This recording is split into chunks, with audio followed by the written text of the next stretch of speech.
So, without further ado, please welcome Sharon Virts. Thank you.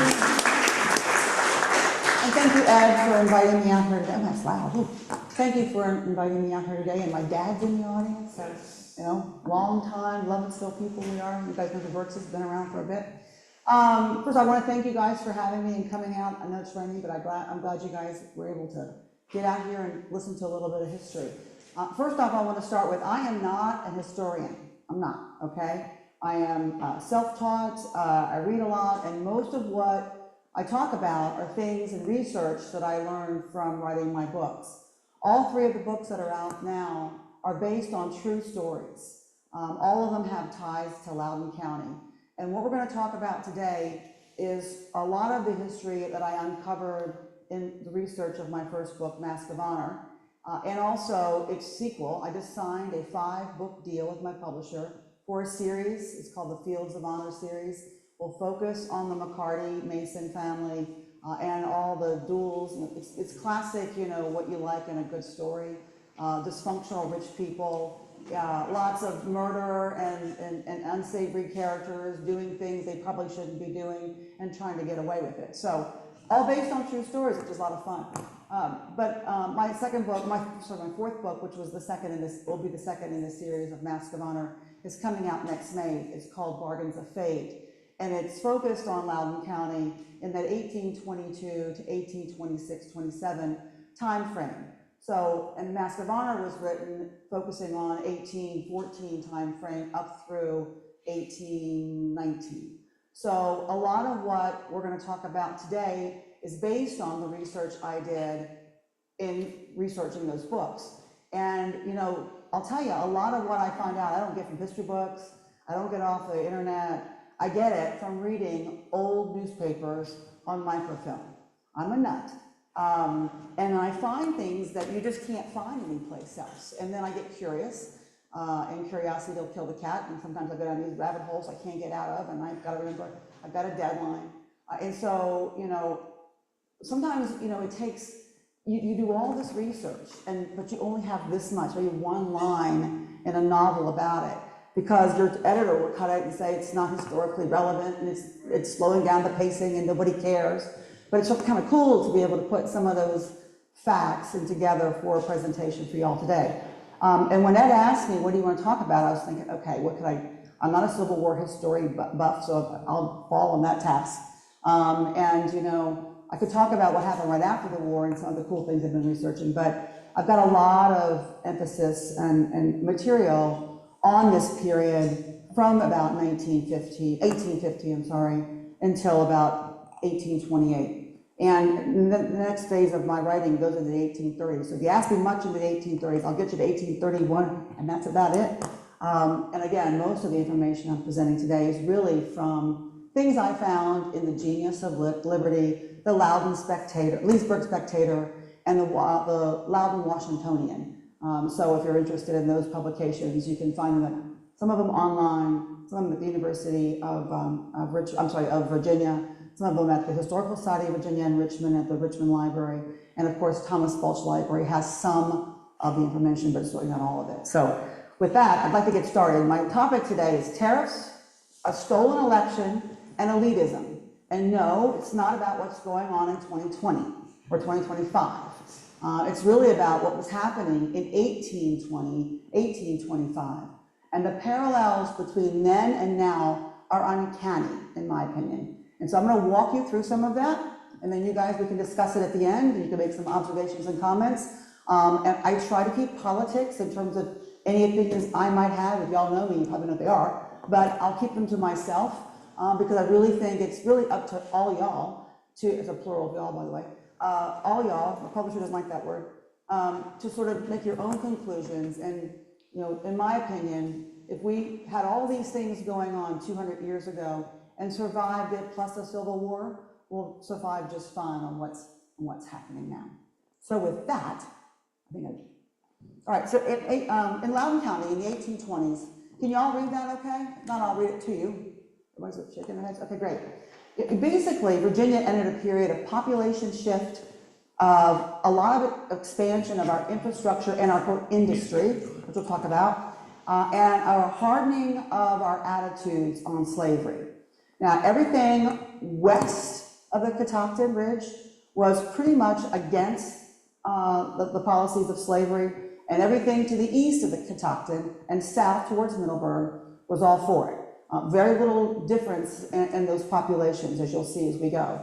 And the families from Tidewater and Piedmont at this time, a lot of those farms had depleted their soil based on the growth of tobacco, and were moving out west. They were moving to the Shenandoah Valley and to Loudoun Valley to a certain extent when they could. And you'll see some of that migration, and of course, even further west, which we'll talk about as I walk through the presentation.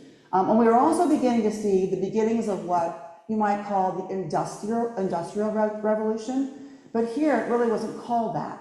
We had Charles Fenton Mercer, who went by Fenton Mercer, by the way, who was hell-bent on industrializing the South.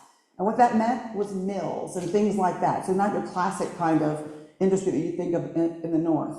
But we are also improving our infrastructure, roads, the Little River Turnpike that went all the way out from Fairfax, all the way out to Aldie and stopped. And there's some reasons behind that I can tell you later on. It has everything to do with Fenton Mercer and his, I'm going to call it greed. I'm not a big Fenton Mercer fan, so if anybody worked for Aldie Mill, I apologize in advance. He did a lot for this county, no doubt, but he had some political, he had a lot of conflict of interest in his political motivations, and so if you're ever interested in talking about that, I can go on that for about an hour. But those improvements, the canal being built, and ultimately in 1834, when the B&O Railroad came out to Point of Rocks, we started seeing a shift in communities like Waterford and a growth in communities like Lovettsville because of the proximity to the rail lines, to the bridges, and to the canal. But that's more in the 1830s and 40s, and we'll get to those at another lecture. So some of the precursors to change that we saw in the 1820s, there are really four that I'm going to focus on to get us started. One were the tariffs of 1816, and then the expansion of those and renewal of those in 1820, and again in 24, and of course the tariff of abominations in 1828.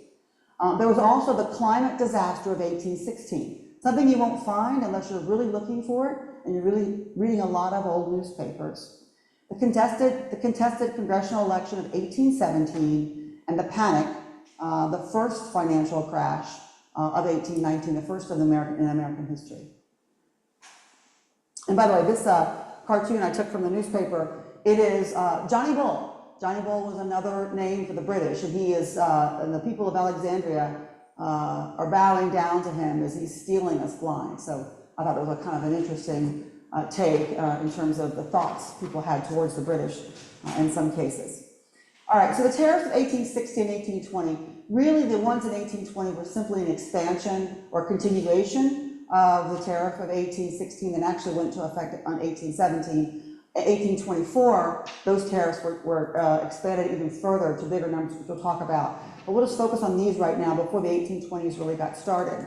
The reason for it was to reduce the reliance of the United States on British goods. So after the War of 1812, the trade embargo was lifted, right? So the British had access to our ports and to our markets, and they flooded our markets with what the northern states called cheap goods, mostly cloth from India and wool from Scotland and the British Isles, right? So remember, India was part of the British Empire, and that cloth was competing with their mills and their industry up in the north.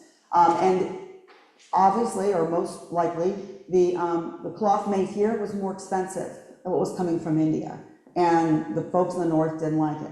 And the folks in the south were really, really afraid of putting tariffs of 25% on those kinds of goods. They were afraid of it because they felt that the British would implement retaliatory tariffs. And what did we in the South sell? We sold cotton, and we sold tobacco, and we sold grain. And they did not want those tariffs going onto their product into those markets. So there's a lot of hubbub about this. There also, we needed to pay war debt. The War of 1812 cost us a lot of money, and militia, Virginia militia, for example, with the 57th, 56th, and the 60th, that all came from areas around Loudoun County, those militiamen have not been paid their full wages that were due for their fighting in the war. And so that had people in the Quaker community in particular upset about it, you can imagine. And the Germans up here probably were as well, because they're a little tight when they walk. You know, they wanted their money, and a lot of those guys, including Michael Everett, who was a captain during the War of 1812, was screaming about the wages that were due to the soldiers that had served in that war. And so the southern states were pretty angry. And in this community, we had the folks in Waterford and Lovettsville who couldn't give a care at all about the tariff, really. It was the elitists on the other side of the Catoctin, those big plantation holders, the Lee family, the Carters, those folks, who didn't want the tariff. If you guys are familiar with how elections were done back in that time, you was who had a vote, and it would only be a white voice in the room who had were 21 years or older, had resided in the county or the state for 2 years, and you had one of two things: more than 100 acres of undeveloped land, or 25 acres of developed land with a dwelling. And the dwelling couldn't be a shack. It had to be like 10 by 20, had to have a roof, it couldn't be a lean-to, in order for you to vote. The only elections you voted for were those who went to the Virginia legislature, to the General Assembly, and your congressmen in the House of Representatives. Senators were chosen by the legislature, right, as was the governor. So we had two senators at the time from Loudoun County. One was James Barber, down in Orange County. Y'all probably know who he is, and you've heard of him before. The other was Armistead Mason, Gerald Mason. He served in the War of 1812 and was the leader of the 57th Regiment during that war, which had a lot of German and Quakers in there. The legislator appointed him because a guy named William Giles had been in the House, had been a senator, and he had not voted on something that the legislature of Virginia wanted him to vote for. They got mad and they threw him out, they got rid of him. So they appointed Armistead Mason because Jefferson had recommended him. That's a whole other story. And they said, now be a good boy, you're 28 years old, you probably shouldn't be in the Senate anyway because you're too young, vote the way we tell you. Well, guess what Armistead Mason does? He votes in favor of the tariff. And James Barber and Andrew Stevenson, who was the Speaker of the House of Delegates down the legislature, they were mad as Dickens about it. So when Armistead's term came up for re-election in Senate, they said, no way, you're not getting that seat back because you disobeyed us. The reason Armistead did it was, one, is that he was defending what he thought was what the people in his district, even though he's a senator, which represents the entire state, but what the Quakers and others felt, you know, in the area, as well as the folks, you know, in the elite side, I'm sorry, not the elite side, the Quakers wanted, which was, you know, the tariff, because they wanted to be paid for their war debt. And the other reason was to impress a guy named Henry Clay, who was Speaker of the House of Reps back then. So, long story short, Virginia voted a split vote for the tariff, but the tariff was passed anyway, which was not making the South very happy at the time. The following year, the year of 1816, is what they call a year without a summer. How many of you guys are familiar with what happened in 1816? Thank you, a couple of you, right? So a volcano over in Indonesia blew up, and Mount Tambora, and that was in 1815, but it caused 2 years, the first one being, the real bad one was in 1816. It caused temperatures to drop globally. The sun was blocked by all the ash and all the nonsense in the sky. So we had frost in the summer of 1816. Frost and snow as far south as Virginia, here in Loudoun County. I think it was June 6th on 1816, where there was snow on the ground and hard frost, killing most of the crops, right? So we go out and we replant. We figure we'll get something out. Maybe we'll be lucky. We'll get away with it. Temperatures dropped again in early August. Massive hailstorm, massive. Drought all summer, massive hailstorm. Ground's as dry as it can be, it dries a bone. And then massive rains, cold, awful rains, floods everything, kills all the crops, just all kinds of problems that happened that summer. And that really hurt the economy here, hurt the farmers here, the small farmers in particular, but also the ones on the other side of the ridge. And you can see Madison actually brings that up in his State of the Union speech about how tough the weather was. And it wasn't just us, it was globally. And believe it or not, the United States wasn't hit as hard as some places in Europe because they were further north. So you have that going on. Then in 1817, you have what we call the stolen election, right? So Charles Fenton Mercer had been in the legislature for a very long time, and he ran for the seat when Joe Louis, who had been the Federalist who had held that seat, decided not to run again for re-election. One of the reasons that Joe Louis decided not to run for re-election was because Congress had voted to give themselves a raise in 1816, the same year in which nobody had any money as a result of the horrible weather. And that ticked a lot of folks off, and he was told he was going to lose his seat. He needed not to run for re-election so that Mercer could run behind him. Because Mason had been ousted from the Senate because of his vote for the tariff, he decides to run for the seat in the House. And during that election, if you're interested in more about it, the Mask of Honor does go into it a little bit because he's one of the characters. Mason and Mercer are both characters in that book. But really, there was a lot of cheating going on. And you had this, you had guys going to polls in different places. You had people saying, my name is John Hanby, my name is John H. Hanby. And they are the same John Hanby showing up twice, but with two different guys. So a lot of this was happening in Virginia, in Loudoun County. Mason was just furious about it. He had a temper in general, real hot temper. And he contested that election to Congress, to the House. It was called the Committee of Elections in the House. Magically, his petition got lost and destroyed for history forever. The reason we believe so is that John Randolph of Roanoke, who was a friend of Mercer's, who wanted Mercer to win, who was also involved in the House, made it disappear.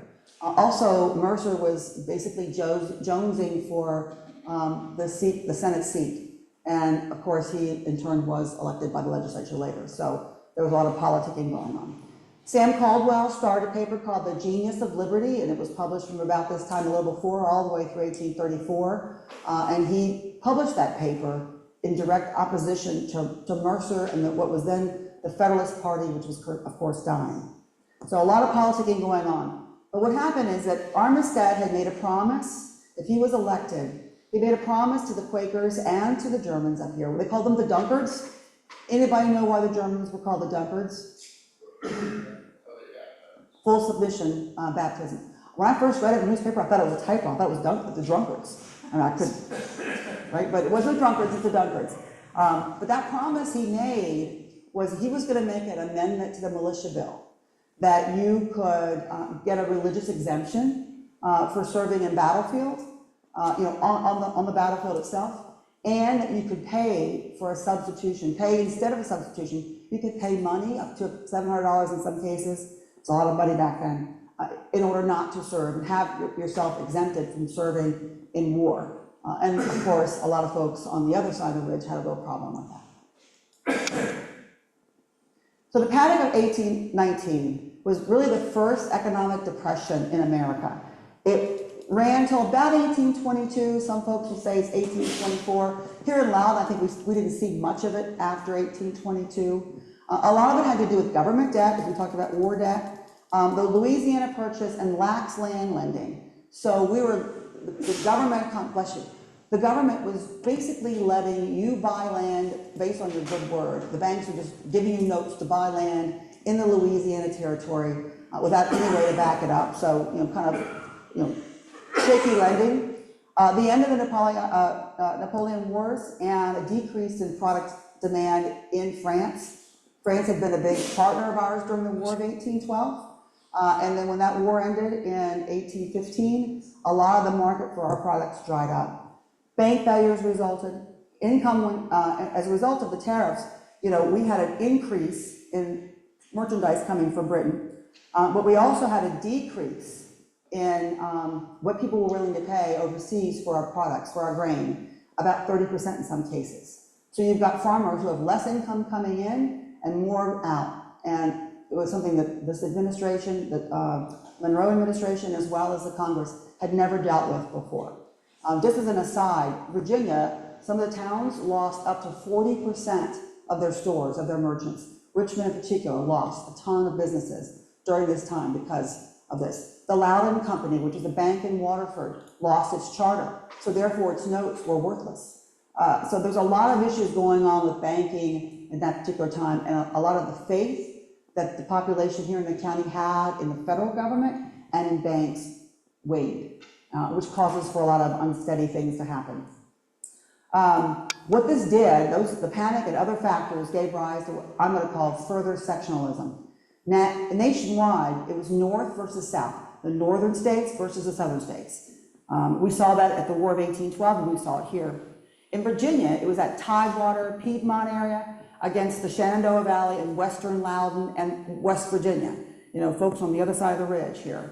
And then in here, of course, we had that real problem with the land gentry, at least the people on the northern side, on the western side did, with some of what was going on and the attitudes of eastern and southern Loudoun. And slavery, of course, and free labor became part of the debate as we move forward. So in the 1820s, in 1820, in the census, our population was over 22,000, and about 25% of that population were the enslaved, and about 4% of those were freed blacks. We were the largest, by the way, we were the third largest county in Virginia at the time, preceded only by Frederick County and Fauquier County. Today, we are still the third largest county in Virginia, but Fauquier and Frederick County got nothing to do with it. And you know which counties are bigger than we are. We were the largest producer of wheat in Virginia. A political apathy was setting in over the county. The demise of the Federalist Party was part of it, and small farmers felt abandoned by what had been the Democratic Republican Party, the party of Jefferson that they had supported before. And I just wanted to put this aside, at the same time in 1820, our buddy David Lovett decided to sell, he was a Quaker, decided to sell plots of land, market lots, in the little German settlement that ultimately became the town of Lovettsville. Not that it's part of this presentation, but I thought I'd just throw it in because I saw it in a newspaper article. All right. What's a market plot? A market plot, you could do commercialization, you could put a store on it, you could have an inn on it. There were small lots, so it wouldn't buy you votes. But someone could set up a store, mercantile on it. So it wasn't the same thing as a tract that you get. All right, so the election of 1824, we're going to kind of skip through all that happened in 1822. A lot of politicking, and I can go into some detail about that if you'd like. But we had so there's one party. Monroe won re-election in 1820. I didn't quite know, he was kind of retired in place, frankly. And so all these candidates there were actually 9 others that didn't run, but had thrown their hat in early on. They were all Democratic Republicans. William Crawford, who was born in Virginia, had been a congressman from Georgia, and was a slaver, and had served as Secretary of War, had been around for a while, and had a lot of favoritism in the South. John Quincy Adams, they called him Quincy Adams, was formerly part of that Federalist Party, the party of Washington, and he was serving as Secretary of State in Monroe's cabinet at the time. And typically back then, if you had been Secretary of State, you were the heir apparent to be the next nominee for president after the previous president stepped aside. General Andrew Jackson, we all know who he is. He had served, obviously, in the War of 1812, the Battle of New Orleans. He had also been the general that went down and basically wiped out the Seminoles as much as he could, hanged a few chiefs and a few British ambassadors, and ticked off Henry Clay in the process, and was censured in Congress as a result of his actions. He was either loved or he was hated. And he was the candidate, of course, he was Territory Secretary for a while before running for office. And of course, Henry Clay, the congressman, the Speaker of the House from Kentucky. So those were the candidates that actually were on the ballot. And so what happened in Loudoun after we had voted, we had typically had about 1,400 folks vote in the election, in the previous elections. Only 232 folks showed up to vote in this presidential election. Kind of gives you a sense of what I'm talking about when I say voter apathy. Remember, only freed white guys, 21 and older, big properties could vote. And so in this case, as you can see, Quincy Adams takes the election, at least here in the county. But if you look overall, so by the way, Henry Clay received 0 votes. So I don't know if you guys understand how the 12th Amendment works, but no one won the majority of the votes that were needed in the Electoral College in order to become president. So they had a runoff. And so it was between the top 3 that received the top 3 votes. And if I show you how it looked, Jackson had won the popular vote. And there was a tie for, as you can see, amongst the other states. You can see that, Jackson and Crawford. Jackson basically won the election. And I don't think you can really make that out, but Loudoun County, it's way too small for y'all to see, but Loudoun County and a couple other counties had voted for the Federalist candidate. But most everyone else, except for the folks in the far west who voted for Jackson, everybody else voted for Crawford in the state of Virginia. So this is how it went going in. So if I show you the next chart, the final Electoral College vote looks like this, right? So Jackson's cleaned up a lot in the south. Of course, Adams has cleaned up a lot in the north. You've got Clay winning just 3 states, and the rest is history. So what all Jackson needed to do in his mind was win Kentucky. He just needed one, Kentucky or Ohio. He had a better feeling about Kentucky. Ohio's kind of north for him. And it's his election. They're singing hallelujah, right? According to the 12th Amendment, each delegation in the House for each state gets 1 vote. So Virginia has 1 vote to cast. Maryland has 1 vote. The House, those representatives got to get together and just decide on their candidate. We only get 1 vote. It doesn't, not every legislature gets a vote, just 1 per state. So that's where it gets tricky, right? So look what happens later. All the Clay states vote for Adams. Jackson wasn't anticipating that. North Carolina changes its vote from Jackson to Crawford. Louisiana, Illinois, Maryland also changed their votes from Jackson to Adams. Jackson cries foul. He claims a corrupt bargain, and he blames one man, Henry Clay. Henry Clay was Speaker of the House. Henry Clay with votes, no doubt about it, in exchange for being named Secretary of State in the Adams administration. Clay had made the mistake of offering the deal first to Jackson. Jackson says, that's not morally correct, I'm not doing it. And then he goes to Adams and he does it. And that's why Jackson was pretty upset. So the populist movement begins. And I'm just gonna put it out there. It's a bit like Trump in 2020. The election is stolen and he's running for president in 2024, from 2020 forward. Jackson starts running for president to tear down Adams from the minute that election is decided in February of 2025. 1825, excuse me, 1825. That's when it starts. And the feud there begins. And this populist movement begins here in the States. All right, so here's some of the issues that happened with Adams right up the front. He became the enemy of slavery. He was a vocal critic of it and its expansion in the West. In the House of Representatives at the time, had a gag order. You couldn't say bad things about slavery at all, or the slave states. He did it anyway. He would come into the House and just raise holy bloody you-know-what over it. He attacked the slave owners in Congress and called it slave power. And by the way, one of the reasons that there's such an issue in Virginia, a dichotomy. Frederick County and Fauquier County were the most populous states, right? Counties, right? But we had less of the electives, of the electors or of the legislators in the General Assembly. Because why? Because every slave counted as 3/5 of a person in the census, and therefore those Tidewater and Piedmont states got more legislators, more representation in the legislature. And the legislatures at the time controlled everything. So that was part of the fight that we had with some of, with those big plantation owners in the southern part of Virginia and the eastern part. He also opposed the annexation of Texas in the Mexican War, and he supported, of course, high tariffs and what they called later on the Tariff of Abomination in 1828 which, Jackson inherited. So with large Quaker populations and German populations in our county, Adams' stance on slavery was pretty popular. However, he was seen as an elitist. And again, I think that's part of the reason he didn't get a lot of vote in our county at the time when he was being elected, and even later on, because of that position, alienating the folks in the East, and also the folks in the West just stayed home. They didn't vote in the election of 1828.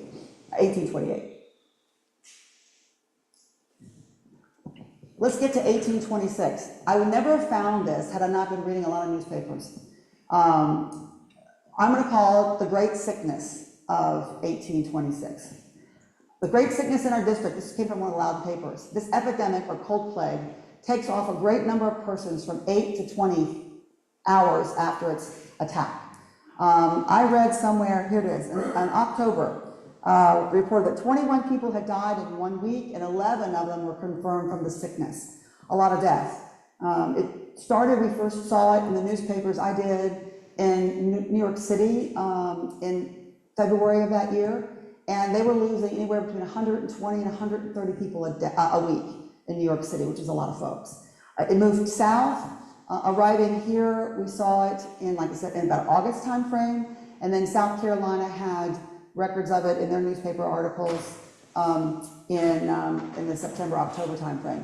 There was an article in the paper by Dr. McCabe, who had been there at the time, who had said that, that great sickness had brought a lot of death to the residents of Leesburg and of the county. So it was kind of like their pandemic, but it just wasn't reported on. And I guess Scott asked me, so what impact did it have on the economy? I said, all I saw were people asking folks to come visit, to come, don't stay away, but we don't really know. Because back then, sickness like this and death were part of life.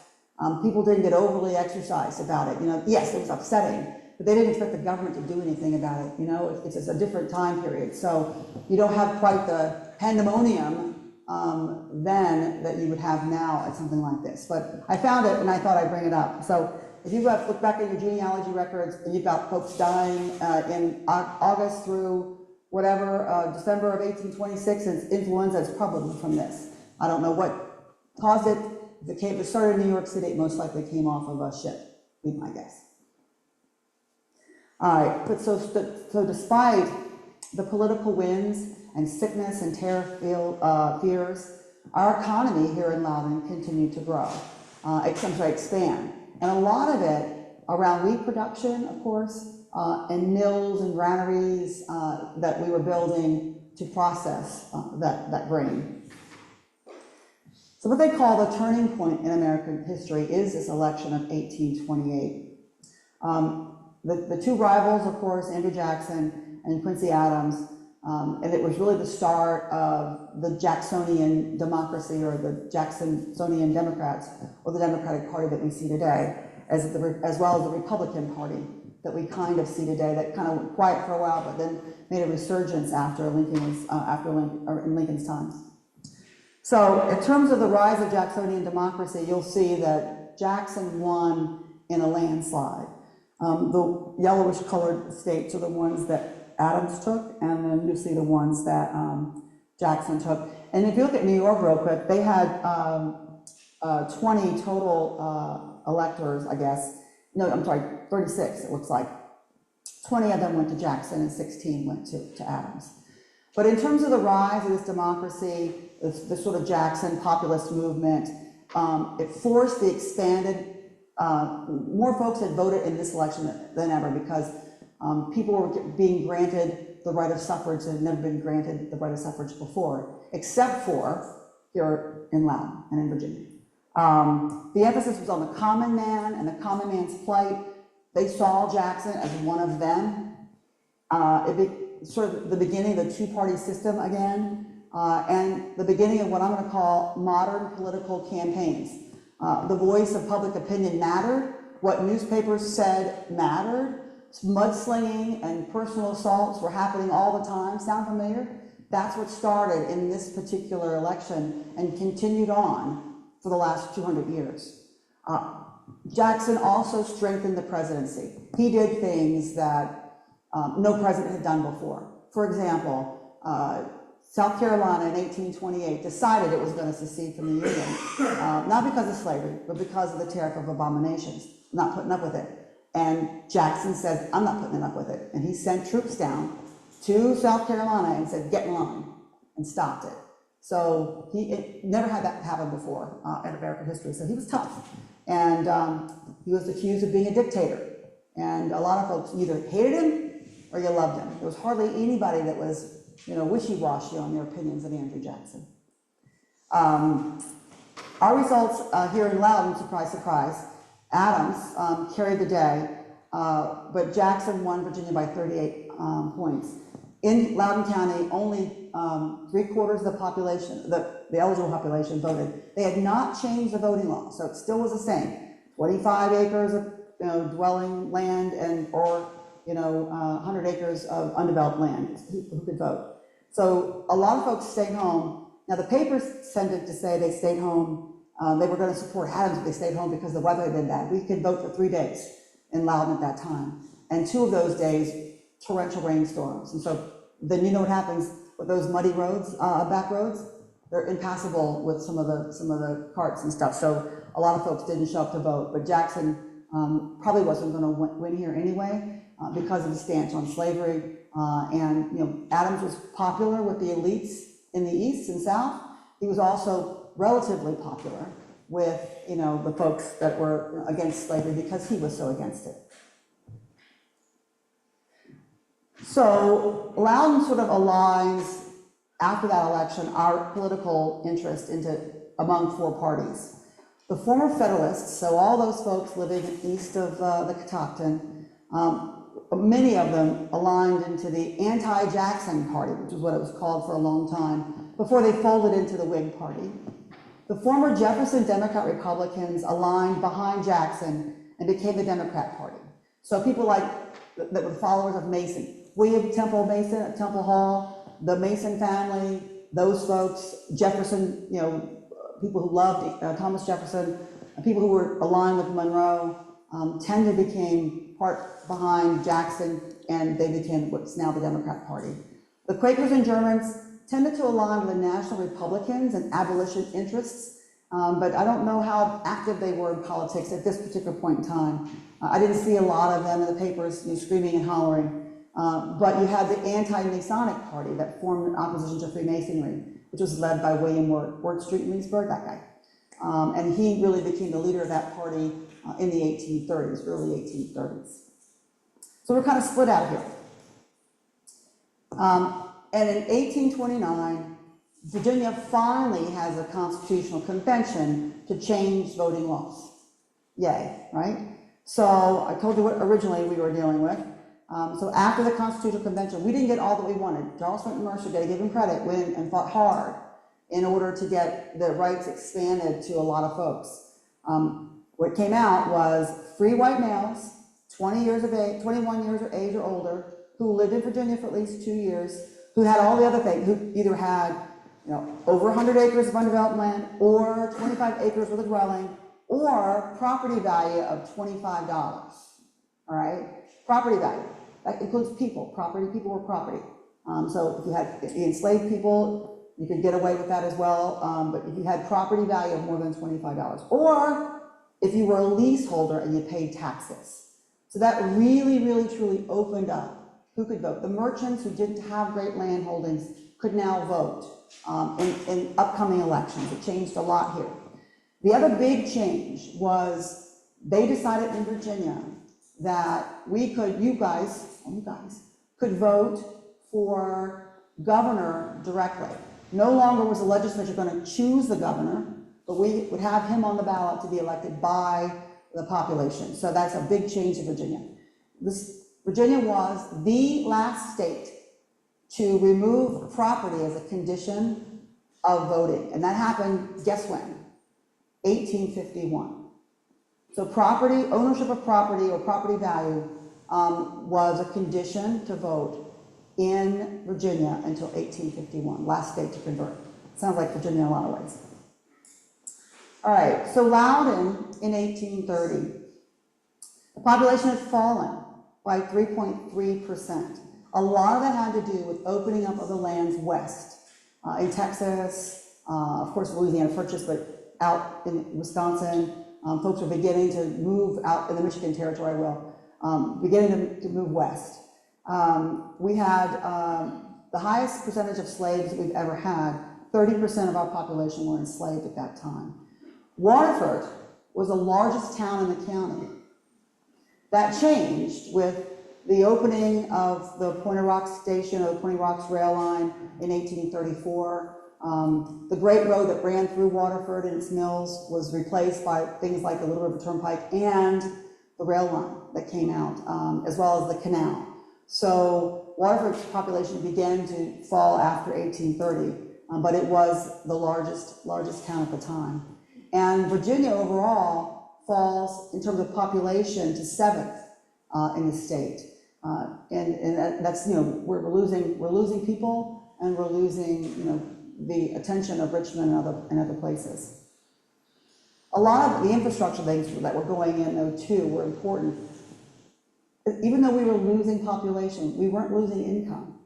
We were still growing economically because we had greater access to infrastructure to be able to move product, and the product that we made, the wheat, was selling for more overseas. So it was a good time in that time period. So now, just sort of to conclude with this, 1820s to 2020s, who can see a difference, or who can see how they marry in a lot of ways, right? We had tariff and trade wars. Interestingly enough, even though some of the tariffs and the tariff abominations raised the tariffs to 50% on British goods, 50. Britain never retaliated with a tariff of their own. I'm shocked. And I think the reason was that they couldn't feed their people without the grain that came from the United States. We had a rise in this populist movement. Adams, I think we could compare a bit with Biden. A lot of his policies were unpopular, even though, Adams was right when it came to, for example, his stance on slavery, but widely unpopular at the time, and followed by a very populist, divisive, blustering, loud president, Jackson. And in the case of Trump, he gets labeled with a lot of the same labels that Jackson was labeled with. Dictator, all the things, all the labels. And so I think you can see some of the comparisons there. But one thing that Jackson did really well, and I think that you'll see Trump doing as well, is he's expanding and strengthening the office of presidency. And I think that's what they saw there too. The presidency became much stronger up until we got James Buchanan in that time period before the war. And I think that you're seeing some of that now. Of course, there's court challenges to a lot of what he's doing, but in general, you see a sort of a dichotomy between the previous administration and the current administration. Some of the issues that divided the country then, of course, was slavery. Today, it's immigration. The difference is, slavery then was a 60-40 issue. 60% of the United States, the population of the United States, supported slavery, whereas 40 did not. And that sentiment changed. You got more balance as we got to the Civil War, but it was an issue, right? But immigration, if you look at the polls nationally, it's an 80-20 issue here. So not Civil War time yet. But that also moved to the right of suffrage, right? Expanding the right of suffrage. There's calls for expanding the right of suffrage to folks who are not citizens today. And then it was expanding it to people who, in Virginia, we didn't think had the right to vote because you didn't own property, right? Or women, God help us, we were allowed to vote, never in 1,000 years. But so some of those same issues. Gerrymandering, playing with the lines in terms of how many representatives the legislature gets in order to be able to have a stronger say on who goes to the Senate and who at the time was governor. And we see some of that going on today as well. Election integrity, not just the, the election of 1817 in which, Fenton Mercer was accused of cheating. Maybe he did, maybe he didn't. But of course, we've had a lot of those kinds of same accusations in today's headlines. And I'm sure there's other comparisons you guys probably can bring up as we've gone through this. Any thoughts on that? Yes, no? You see the comparison? Do you see it, right? And so with that, I haven't gotten into the 1830s yet, so that's where I am. As I said, I am not an expert, but I've learned a lot by reading a lot of papers and a lot of what goes on, or what went on, 200 years ago. When you think about it, the world's between then and now really haven't changed a whole lot. And we have survived, 200 years since all this, when the world was coming to an end. Can you imagine how they felt in 1816 when there's no sun and crops in the snow in June and just insane stuff? The world's coming to an end, most likely, but yet it didn't. And so I guess my thoughts leading this is that if we can survive all that 200 years ago, we can certainly survive what's happening in our world today. Any questions? Yes. You can pick. At this point, we usually pass the hat. As you know, we don't charge admission for these lectures, we don't sell tickets. We do pass the hat in a basket, and we ask you to be generous. And as that gets started, we're going to questions. A lot to think about, so. Is that sickness of 2026, was it? 1826, sorry. I know. That look like a flu? Influenza. They called it the fever. Some people call it the plague, but apparently you would get really sick really fast. And some folks, at least they were dying between 8 and 20 hours afterwards. And I don't know exactly. It's hard. No one's really. I'm not an epidemiologist, so I can't track the records of who's dying when. But 50% of the deaths in Loudoun at 1 week, more than 50% were attributed directly to that. So I don't know, exactly, but it sounded like just a fever. They called it the plague, but I don't think that's what it was. I think it was probably some sort of, could be like a Spanish flu. I don't know, but it must have come over from overseas. Yeah. Yes. So with Loudoun County having it split between the eastern part and the western part, did one side kind of dominate politically, or like what was the relative size? So it's interesting. The east and west, the east and south, which is really everything from the Catoctin Ridge, over, not near the furnace, up near Furnace Mountain, because that's our kind of country. But when you got into, Leesburg and Loudoun and Sterling and Ashburn and all the way down through Middleburg, all that area, they were considered the conservatives. They were, we would have been, in today's world, I guess we would have called them, they were the elitists, right? But everybody that was on the western side, we had fewer votes on the western side because of, the property ownership thing. Not everybody had big tracts of land. I mean, if you were given a land grant of 500 acres back in 17-something, and you split it amongst your 12 kids, because remember, us Germans had a lot of kids back then, you can very well get, smaller tracts of land that you weren't allowed to vote. But they were considered the progressive liberals. It's interesting that, the East was conservative, the progressive liberals were to the West, and today it's flipped, right? The progressive liberals are in the East, and then we're more conservative in this part. In terms of numbers, they had more on that side. Not because there were more people, but because the enslaved counted as 3/5, in terms of the way in which it was laid out. But for some reason, they had more people that were eligible to vote, right? So so my father has, I'm gonna say, Dad, you've got, 1,000 acres, and he's got 3 boys. He's going to give all 3 boys, 200 acres, so each of them can vote in the election as well as his vote. So we couldn't do that up here. You couldn't divide 500 acres amongst 12 kids or whatever it is and still come up with enough to vote. So they had ways of gerrymandering, if you will, how they came up with rights of suffrage by the inheritance that they gave their sons on their 21st birthday. And we're talking about, so for example, the McCarty family had 10,000 acres along the river in the Broad Run area, where its countryside is, all that right now. The Mason family had, 10,000 north of on the north side of Leesburg. These people had tremendous amount of land. If you drive down 15, you'll see all those old Temple Hall, Chestnut Hill, Murray Hill, Selma, all those places were Mason family properties, and they just continued to subdivide so that, the boys could vote, and that was important to them. Yes? One is, I did an article 5 years ago called Loud and the Federal Strong in Virginia. Right? And I think it's worth looking at that, with those who are talking about it, John Enthusiasm, winning here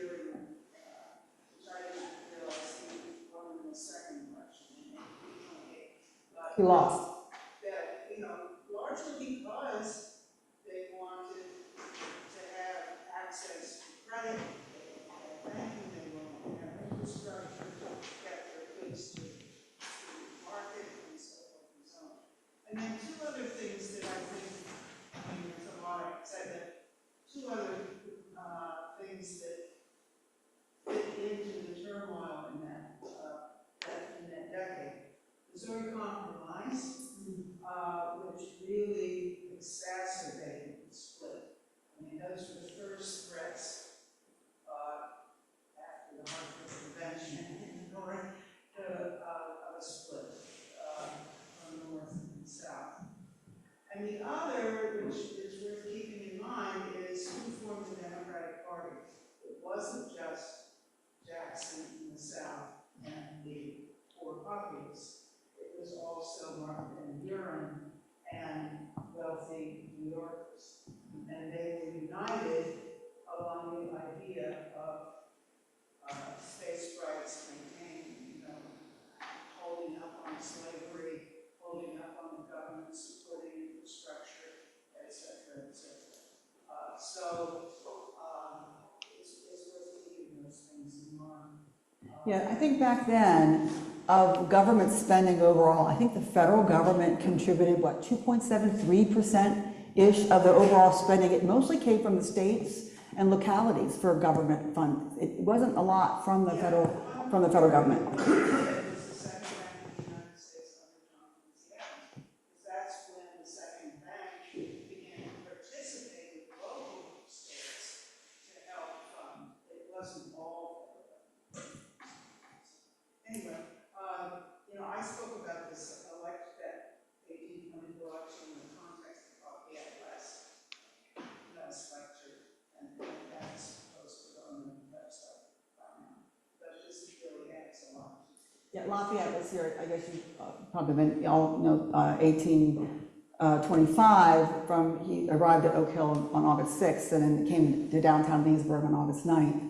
And Quincy Adams and Monroe, and they were all kind of together, and so it was a day of unity. I know the Loudon Museum has an exhibit up. There'll be a lecture there on the 18th of June to discuss, if you guys want to, if you're interested in that. I know because I'm the president of the museum. I don't know if we'll be there or not, but I know that that's going on if you have interest in Lafayette's last hurrah here in the county.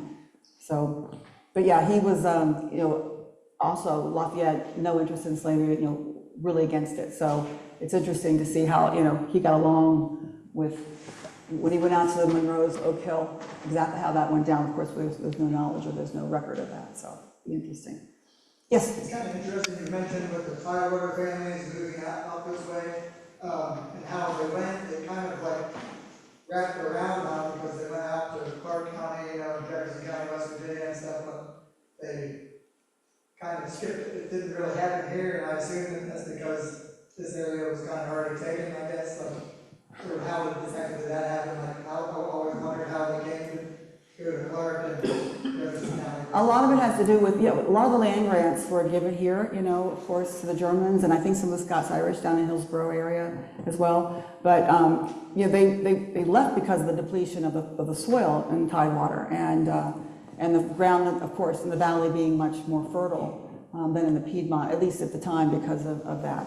And I don't really understand all the migration patterns that went on. I just do know that a lot of those families did move and build big structures, and they went further and further out.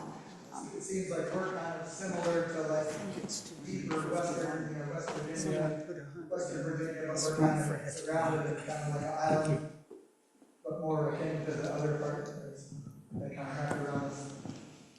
Yeah, I always say that, you know, way back when they put those Germans out here, they gave the land grants to the Germans because we were rough and tough and could take care of them Indians if they came across the hill. And, but, you know, who really knows, right?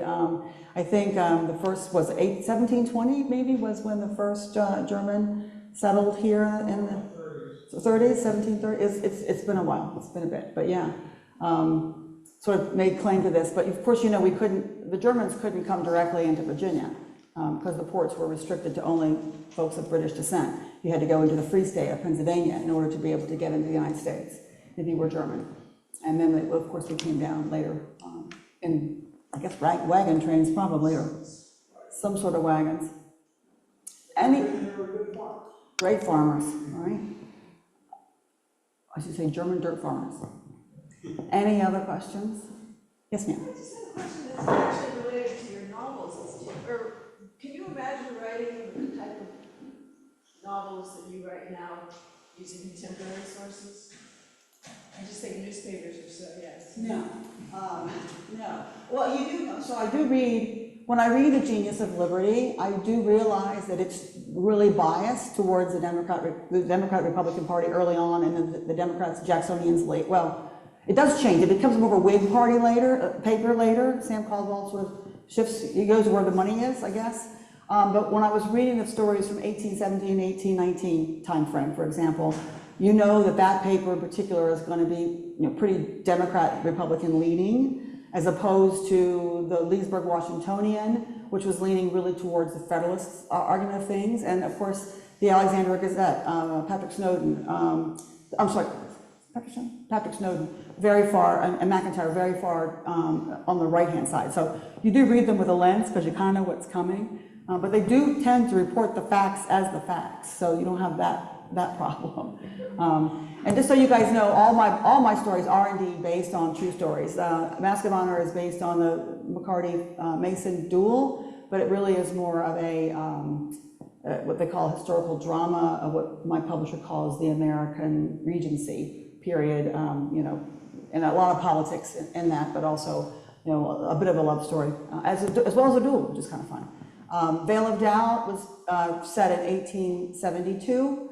It is based on the true story of Emily Lloyd, who went on trial for murdering her husband, her aunt, and her 4 children. And it's about Pal Harrison, who was the attorney who defended her in that trial.